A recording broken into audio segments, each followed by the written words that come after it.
ঢাকা বিশ্ববিদ্যালয় ক্যাম্পাসে পরবর্তী নির্দেশ না দেওয়া পর্যন্ত শিক্ষার্থী, শিক্ষক, কর্মকর্তা, কর্মচারীদের রাজনীতি বন্ধের সিদ্ধান্ত নিয়েছে সিন্ডিকেট।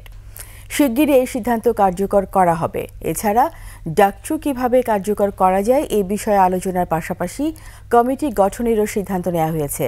বৃহস্পতিবার রাতে ঢাকা বিশ্ববিদ্যালয়ের প্রশাসনিক ভবনের উপাচার্য লাউঞ্জে জরুরি সিন্ডিকেট সভায় এসব বিষয়ে আলোচনা হয়। বৈঠকে সংশ্লিষ্টরা জানান, ক্যাম্পাসের ভেতরে পরবর্তী নির্দেশনা না দেওয়া পর্যন্ত ছাত্র, শিক্ষক, কর্মকর্তা, কর্মচারীদের সব ধরনের রাজনীতি বন্ধের বিষয়ে প্রাথমিক সিদ্ধান্ত নেওয়া হয়েছে। চূড়ান্ত সিদ্ধান্ত শিগগিরই নোটিশ আকারে জানিয়ে দেওয়া হবে বলে জানান বিশ্ববিদ্যালয়ের প্রভেসি প্রফেসর সাইমা হক বিদিশা।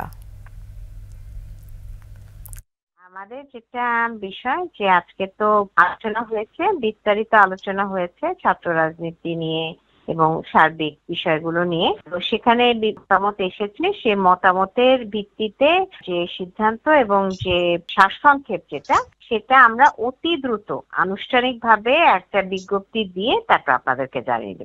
সিদ্ধান্ত যেটা, মতামত যেটা, সেটা আপনাদেরকে আমরা আনুষ্ঠানিকভাবে নোটিশ আকারে, বিজ্ঞপ্তি আকারে জানাবো।